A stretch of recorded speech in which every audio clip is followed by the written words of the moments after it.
러시아의 한 탄광 도시에서 기생충 감염 환자가 갑자기 크게 늘었습니다.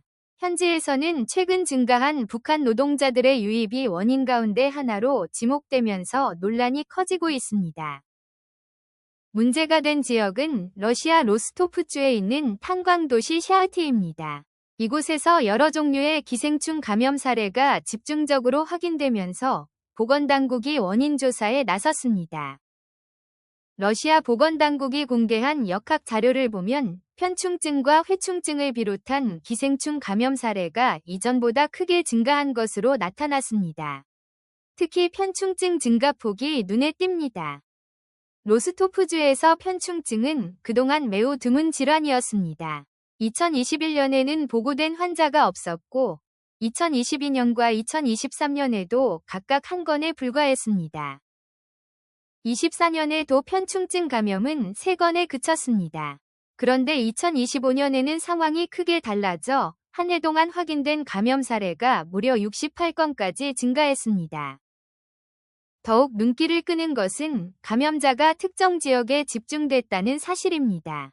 전체 편충증 환자 68명 가운데 무려 67명이 탄광도시 샤흐티에서 확인됐습니다. 편충뿐만 아니라 회충 감염 사례도 늘어난 것으로 나타났습니다. 로스토프주의 회충증은 2023년 17건에서 2024년 25건으로 증가했습니다. 이후 2025년에는 회충증 감염 사례가 54건까지 늘었습니다. 불과 몇 년 사이 여러 종류의 기생충 감염이 동시에 증가하면서 현지 보건당국의 우려도 커졌습니다. 편충과 회충은 사람의 장에서 살아가는 기생충입니다. 감염자의 배설물을 통해 나온 충란이 토양이나 음식과 물을 오염시키고 다시 사람에게 들어가면서 감염될 수 있습니다. 따라서 위생시설이 부족하거나 오염된 음식과 물에 노출되는 환경에서는 감염 위험이 높아질 수 있습니다. 배설물을 제대로 처리하지 못하는 생활 환경도 중요한 위험 요인입니다. 샤흐티에서는 토양을 통해 감염될 수 있는 기생충만 증가한 것이 아닙니다. 날생선이나 제대로 익히지 않은 생선 섭취와 관련된 기생충 감염도 확인됐습니다. 25년 로스토프주에서 확인된 후고흡충증 환자는 3명이었습니다. 그런데 이 3명이 감염자가 모두 샤흐티에서 발생한 것으로 보고됐습니다. 간흡충증도 비슷한 모습이 나타났습니다. 로스토프주에서 확인된 전체 감염 사례 17건 가운데 8건이 샤흐티에서 발생한 것으로 알려졌습니다. 여러 기생충 감염이 특정 탄광 도시에서 동시에 증가하자 러시아 보건당국은 원인을 분석했습니다. 이 과정에서 북한 이주 노동자의 증가가 확산 요인 가운데 하나로 언급됐습니다. 북한 전문 매체 NK뉴스 역시 이번 기생충 감염 증가와 러시아로 들어오는 북한 노동자 규모에 주목했습니다. 최근 북한 국적자의 러시아 입국이 크게 늘었다는 것입니다. 러시아는 2025년 북한 국적자에게 약 3만 6천 건의 유학 비자를 발급한 것으로 알려졌습니다. 국제사회에서는 이 숫자를 두고 여러 의혹을 제기하고 있습니다. 일부에서는 유학 비자로 입국한 사람 가운데 실제로는 러시아에서 일하는 북한 노동자가 포함됐을 가능성을 제기합니다. 학생 신분을 이용한 노동력 공급이라는 주장입니다. 이 문제가 민감한 이유는 유엔 안전보장이사회의 대북 제재와 관련이 있기 때문입니다.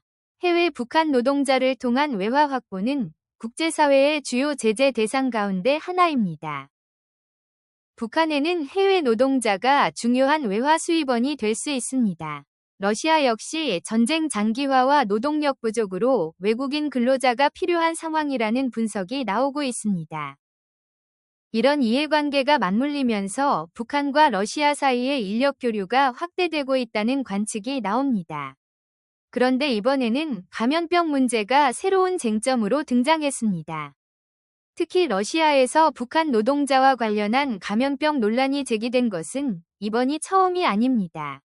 앞서 북한 노동자들의 결핵 문제도 현지에서 거론된 바 있습니다. 보도에 따르면 모스크바에서 결핵 문제가 발생했을 당시 러시아 당국이 일부 북한 노동자들에게 치료를 요구한 것으로 전해졌습니다. 이후 기생충 문제까지 불거진 것입니다. 이에 따라 북한 노동자들의 입국 과정에서 건강검진이 제대로 진행되는지에 대한 의문도 제기됩니다.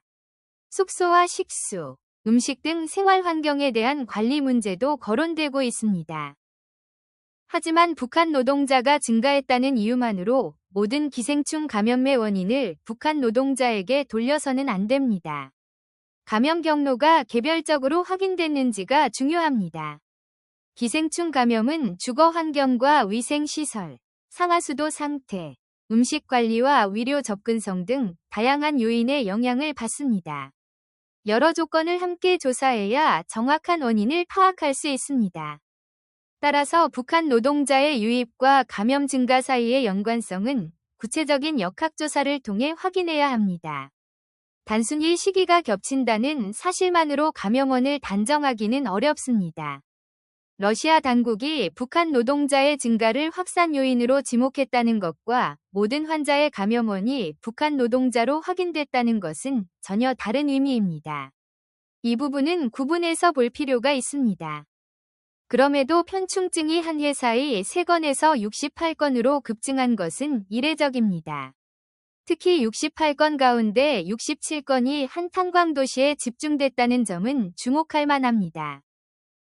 이번 문제는 단순한 기생충 감염을 넘어 북러 노동 인력 이동과 대북 제재 문제로도 이어지고 있습니다. 해외 북한 노동자들의 실제 생활 환경 역시 중요한 쟁점입니다. 결핵에 이어 기생충 감염 논란까지 불거진 가운데 정확한 역학조사와 위생관리가 무엇보다 중요합니다. 이번 사태가 북러 인력 교류에 어떤 영향을 미칠지도 주목됩니다.